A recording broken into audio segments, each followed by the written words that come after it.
Handle device, जिससे वो चालान काटते हैं। बिल्कुल। अब ईएसआई सब क्या कर रहे हैं? बैठ के मोबाइल पे गेम खेलते हैं। कुछ नेताओं ने ये मांग उठाई, ये प्रश्न उठाया प्रश्नोत्तर काल में कि एमवीआई को बैठाकर सरकार क्यों पैसा दे रही है, परिवहन विभाग क्यों पैसा दे रही है। बिल्कुल। 200 ईएसआई की अगर सैलरी आप जोड़ दीजिएगा तो महीने का करोड़ों हो जाता है। 1 करोड़ 10-15 लाख रुपया तो हो 1 करोड़ 10-15 लाख रुपए। नमस्कार, देशवा न्यूज देख रहे हैं आप, आपके साथ मैं अमित झा। देखिए, आज एक बेहद ही इंपॉर्टेंट मुद्दे पर चर्चा करने के लिए हम बैठे हैं और हमारे साथ हैं हमारे वरिष्ठ सहयोगी धीरज पराशर जी। लेकिन चर्चा क्या करने के लिए बैठे हैं, क्या आपको पता है नीतीश कुमार के पास कितना पैसा है, बिहार सरकार के पास कितना पैसा है? जिस बिहार में आशा कार्यकर्ता, नियोजित शिक्षक और ना जाने कितने लोग हैं, कितने विभाग के लोग हैं जो ये कहते हैं हमारा मानदेय बढ़ा दीजिए हुजूर, सड़क पे आंदोलन करते हैं, लाठी चार्ज होता है, पीठ पर पुलिस के लाठी डंडे खाते हैं, लेकिन फिर भी फरियाद करते हैं, ए हुजूर 1500 नहीं 3000 कर दीजिए ना। उस बिहार में नीतीश गवर्नमेंट बैठाकर महीनों का करोड़ों रुपया सैलरी दे रही है। जी हां, चौंकिएगा नहीं, ये हम अपने ही बिहार की बात कर रहे हैं, क्योंकि बिहार में तो खजाना पर्याप्त है ना। ये तो दिखलाने के लिए नीतीश बाबू मोदी से विशेष पैकेज, विशेष राज्य का दर्जा मांगते हैं। खजाने भरे पड़े हैं बिहार में, और कैसे, इसको भी हम दिखलाएंगे और इसी पे चर्चा हम धीरज पराशर जी से करेंगे। हम दिखलाएंगे कि हमारा बिहार कितना अमीर है, फंड की कोई कमी नहीं है, हम यहां पर बैठा के करोड़ों रुपया महीने की सैलरी दे रहे हैं। यकीन नहीं आए तो चर्चा की शुरुआत करते हैं, तब आपको यकीन आ जाएगा। देखिए, मामला हम धीरज जी से ही समझ लेते हैं और उसके बाद चर्चा करेंगे। धीरज जी, मैं अगर ये कह रहा हूं तो लोगों को विश्वास नहीं हो रहा होगा, क्योंकि बिहार को तो गरीब स्टेट कहा जाता है। हर बजट में, इस बजट से पहले भी देखिए कि नीतीश कुमार लगातार ये कह रहे थे विशेष राज्य का दर्जा नहीं तो विशेष पैकेज, और विशेष पैकेज मिला भी कितना, 1000 करोड़ रुपया मोदी गवर्नमेंट ने दिया। लेकिन उस बिहार में जहां पर आशा कार्यकर्ता हों, चौकीदार हों, नियोजित शिक्षक हों, लगातार ये कहते हैं मानदेय बढ़ा दीजिए ना हुजूर, लाठी भी खाते हैं पीठ पे। उस बिहार में महीने की करोड़ों रुपए सैलरी बैठाकर नीतीश कुमार की गवर्नमेंट दे रही है। कैसे, थोड़ा मामला बता दीजिए। देखिए, जैसा कि हमारे चैनल हेड ने बताया आपको कि बिहार में लगभग, मैं बता दूं कुछ छोटा सा, सर ने तो बता ही दिया है। बिहार में एक विभाग है परिवहन विभाग। अगर किसी खबर को बड़ा मीडिया हाउस कवरेज कर ले तो जो खबर बरसों बरस से रखा हुआ था, जिसको कोई नहीं देखने वाला था, वो एक दिन में हो गया।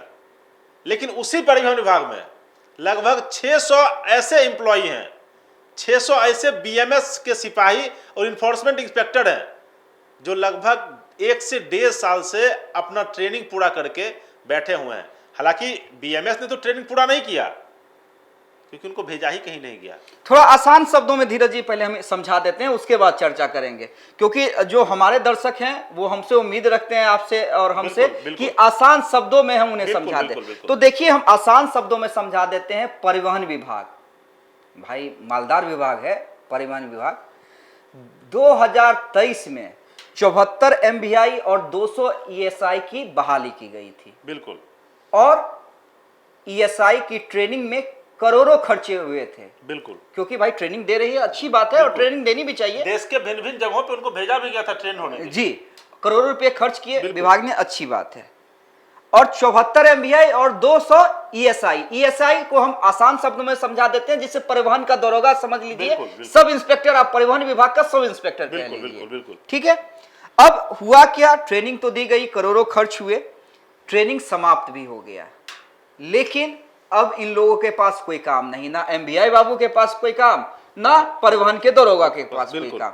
अब विधानसभा में, विधानसभा का सत्र चल रहा था, बिल्कुल, कुछ नेताओं ने ये मांग उठाई, ये प्रश्न उठाया प्रश्नोत्तर काल में कि एमवीआई को बैठाकर सरकार क्यों पैसा दे रही है, परिवहन विभाग क्यों पैसा दे रही है। बिल्कुल। तो और उसे एक बड़े मीडिया हाउस ने उस खबर को चलाया भी। उसमें प्रतिपक्ष हो या सत्ता पक्ष हो, दोनों के नेताओं ने बढ़ चढ़ के बोला कि भाई एमवीआई को बैठाकर सरकार क्यों पैसा दे रही है, एमवीआई को काम पे लगा दिया। उसी दिन एक दिन में ऑर्डर दे दिया गया कि एमवीआई अपने अपने काम पे लग जाए, उन्हें जो भी कार्य सरकार ने या विभाग ने दिया। एमवीआई और एडीटीओ दोनों को बिल्कुल, ये आप जानकारी दे रहे हैं। अब 200 ईएसआई यानी परिवहन के दरोगा, बिल्कुल, उन्हें अब तक कोई काम नहीं दिया गया है। पावर तो दिया गया है, लेकिन जो हम अपने एडिटर साहब को कहेंगे कि थोड़ा फ्रेम में वो दिखला दीजिएगा, हैंडल डिवाइस जिससे वो चालान काटते हैं, बिल्कुल, जिसपे कोड निर्गत होता है। बिल्कुल, हाँ, एक कोड एनआईसी के द्वारा दिया जाता है और उससे ही जाके वो कोड जनरेट होने के बाद ही वो हैंड हैंडल डिवाइस के अपने पास में रखेंगे और उससे वो फिर समन की शक्ति उनके पास तो है ही, और वो समन कर सकते हैं, मतलब वो फाइन काट सकते हैं। लेकिन वो हैंड हैंडल डिवाइस इन्हें नहीं मिला। 200 ईएसआई की अगर सैलरी आप जोड़ दीजिएगा तो महीने का करोड़ों हो जाता है, 1 करोड़ 10-15 लाख रुपया तो हो 1 करोड़ 10-15 लाख रुपया।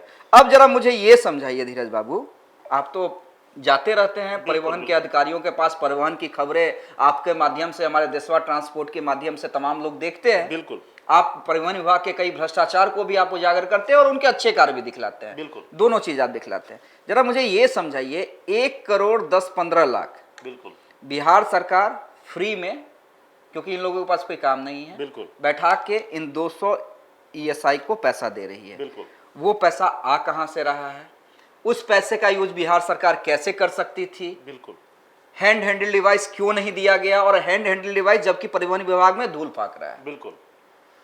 देखिए, सबसे आसान शब्दों में जैसे आप बता रहे हैं, अपने दर्शकों को बताएं, तो परिवहन विभाग के ईएसआई तो हैं ही, साथ साथ बीएमएस के सैलरी में भी करोड़ों करोड़ जा रहा है। हर महीने ये राशि जाती है और लगभग 1.5 साल से बीएमएस क्या कर रहे हैं, तो आप जाइएगा अगर कहीं मुख्यालय विशेषरैया भवन जिसको हम लोग कहते हैं, तो वहां पर वो सलामी देने के लिए बैठे हुए हैं, जबकि वो कोई दूसरा काम किसी भी विशेषरैया या परिवहन विभाग आप कहीं पे भी चले जाइए तो आपको वही दिखेगा।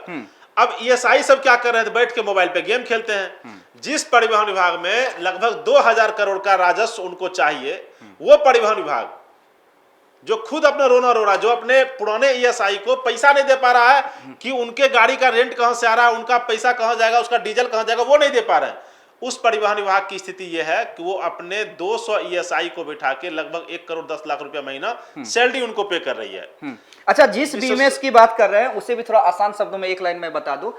बीएमएस मतलब आप समझ लीजिए परिवहन के सिपाही। बिल्कुल, हाँ, बिल्कुल। और 3 साल पहले से ज्यादा इनकी नियुक्ति की हो गई है, 3 साल से ज्यादा की, और लगभग 350 की संख्या में है। बिल्कुल, 350, और इनकी भी सैलरी अगर आप जोड़ दीजिएगा 30,000 के आसपास, 30,000 के आसपास है, इनकी भी सैलरी जोड़ दीजिएगा तो करोड़ों से ऊपर चली जाती है महीने की। चलिए आप अब कंटिन्यू कीजिए।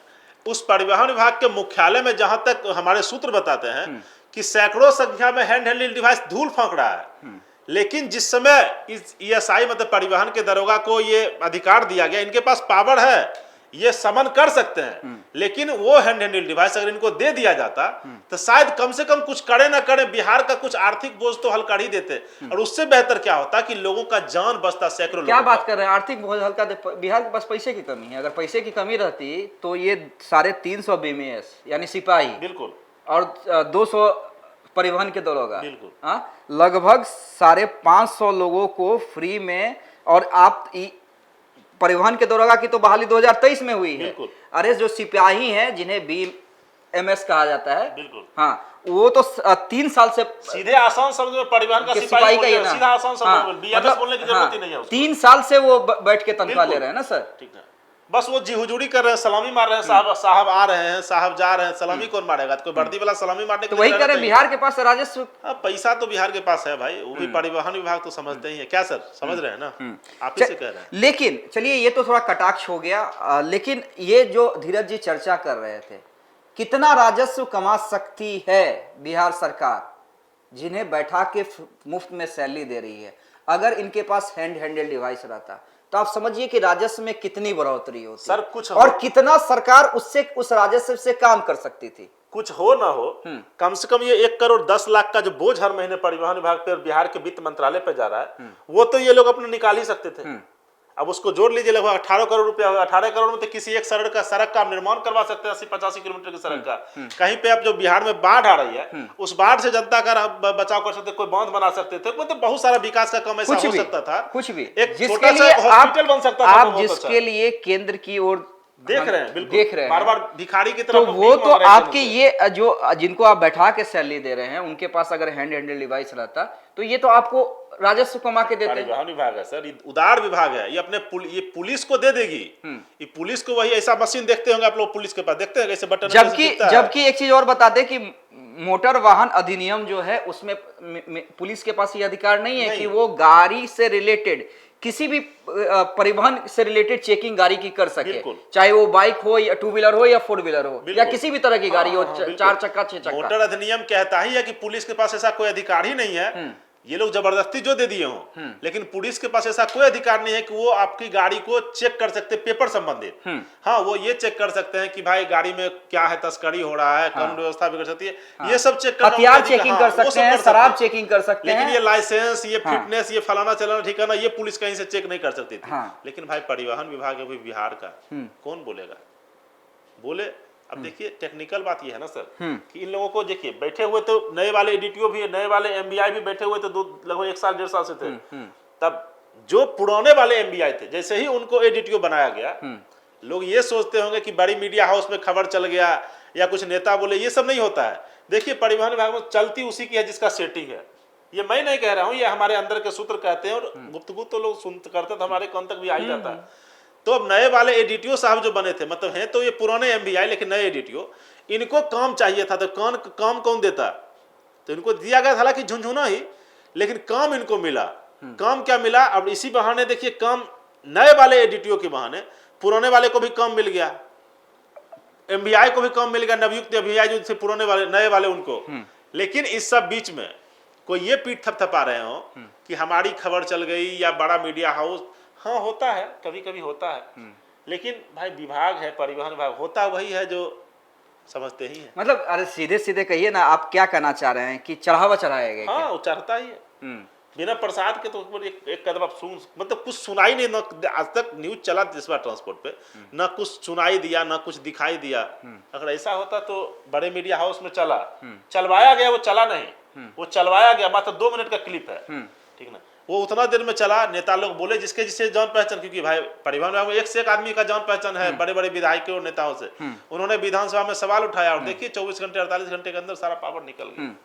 नहीं, मुझे थोड़ा ये समझाइए धीरज जी, ठीक है वो तो है और उस पर अगर होगा तो हम बात भी करेंगे, हम ऐसे ही तो नहीं छोड़ते हैं, लगातार इस पे खबर। हाँ, लेकिन मेरा सवाल ये है कि अगर 200 परिवहन के दरोगा और 300 सिपाही, बिल्कुल ठीक है, इन्हें आप बैठा के सैलरी दे रहे हैं, राजस्व का घाटा तो हो रहा है, अपनी जगह पे है, और मुझे लगता है करोड़ों का राजस्व का घाटा हो रहा है, बिल्कुल, ठीक है।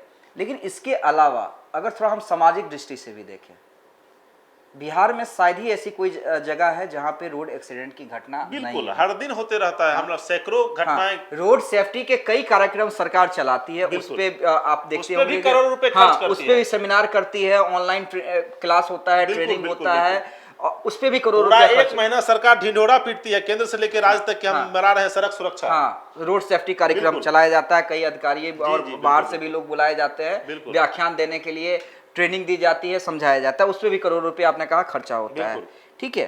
अगर ये लोग काम पे लगाए जाते, नए वाले दरोगा की बात मैं कर रहा हूं और बीएमएस की बात कर रहा हूं, परिवहन के सिपाही, तो कहीं ना कहीं राजस्व की वसूली तो होती ही, सरकार के खजाने में भी फंड जाता, और साथ ही साथ रोड एक्सीडेंट के मामले में काफी कमी आती, बिल्कुल, ठीक ना, इसमें भी काफी कमी आ जाती। अब फिर से चलेंगे पुलिस की तरफ ही सर।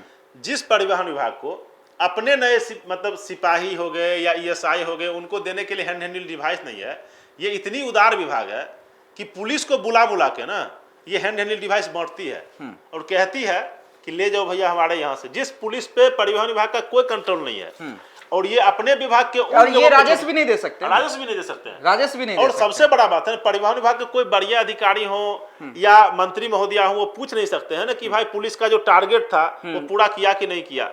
यहाँ तो ना टारगेट के लिए पूछ सकते हैं, ना उसने कोई गलती की तो ना आप वीडियो कॉन्फ्रेंसिंग मुझसे बात कर सकते हैं, ना उससे कोई शोकॉज कर सकते हैं। लेकिन आप अपने विभाग का हैंड हैंडल डिवाइस पुलिस को बांट दिए, लेकिन अपने विभाग के अधिकारियों को या सिपाही को काम पे नहीं लगवा पाए। दुर्भाग्य की बात यह है सर। बिल्कुल, और देखिए आप उस ओर इशारा कर रहे हैं कि राजस्व का, और मैं थोड़ा उसको और सामाजिक एंगल की ओर ले जाना चाह रहा हूँ धीरज जी। जैसे हम रोड सेफ्टी की बात कर रहे हैं जी, तो अगर रोड सेफ्टी में देखिए अगर एक्सीडेंट में कमी आएगी तो सरकार का नियम है मुआवजा देने का। बिल्कुल। देखिए कहाँ कहाँ से पैसा बर्बाद हो रहा है उस पर हम चर्चा कर रहे बिल्कुल हैं। बिल्कुल बिल्कुल। एक तो घाटा कि बैठा के आप करोड़ों की सैलरी दे रहे हैं महीने की, बिल्कुल। एक वो घाटा। बिल्कुल। आपकी राजस्व वसूली नहीं हो रही है वो घाटा। बिल्कुल। तीसरा घाटा क्या हो रहा है, देखिए किसी से ऊपर तो जान की सुरक्षा है, बिल्कुल। लोगों की जान जा रही है। अगर बिल्कुल, ये लोग सड़क पे रहते तो रोड एक्सीडेंट की मामले में कमी आती, बिल्कुल कम हो जाती, बिल्कुल कम हो जाती, जान बचती। और सबसे ऊपर भाई कोई भी कमा खा रहा है किस चीज के लिए, अपने परिवार के लिए, अपने जान के लिए। बिल्कुल ठीक है, जान ही चली जाएगी तो सब खत्म। बिल्कुल। एक एक रुपया जो रखा हुआ है सब बर्बाद हो जाएगा। उसके ऊपर जो सरकार ने नियम बनाया है कि रोड जब एक्सीडेंट हो जाता है तो मुआवजा देने का प्रावधान है। 4 या 5 लाख रुपए दिया जाता है। उसमें भी सरकार का खर्च रुकता। अगर रोड एक्सीडेंट की घटनाएं कम होंगी बिल्कुल तो सरकार का खजाना बचेगा, मुआवजा देने की जरूरत नहीं है। बिल्कुल। तो ये देखिए ऐसे हो रही है पैसों की बर्बादी। और यही सवाल हम बार बार कह रहे हैं कि ये पैसों की बर्बादी का जिम्मेदार कौन है, जवाबदेह कौन है। क्या ये सवाल नीतीश कुमार से नहीं होना चाहिए, उस नीतीश कुमार से जो बार बार ये कहते हैं कि बिहार गरीब राज्य है, बिहार के पास फंड की कमी है। जिस बिहार में आशा कार्यकर्ता, चौकीदार, नियोजित शिक्षक और ना जाने कई वर्ग आज भी रोड पे उतर के उन्हें आंदोलन करना पड़ता है अपने मानदेय के लिए। बिल्कुल। उन्हें मजदूरों के बराबर का मानदेय दिया जाता है। बिल्कुल। उन्हें परमानेंट नहीं किया जाता है। क्यों? क्योंकि भाई बिहार के पास फंड की कमी है। बिल्कुल।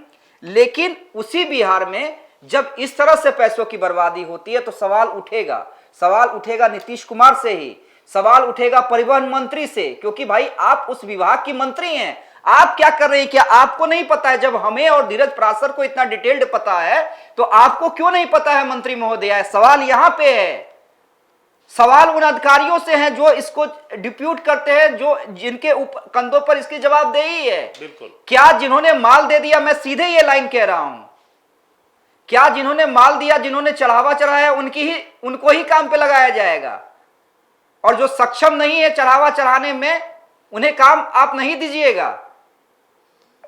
तो सवाल यहां पे है। सवाल तो सर उन विपक्षी नेताओं से भी होना चाहिए कि उनको 78 आदमी तो दिखे लेकिन उनको 600 आदमी नहीं दिखे।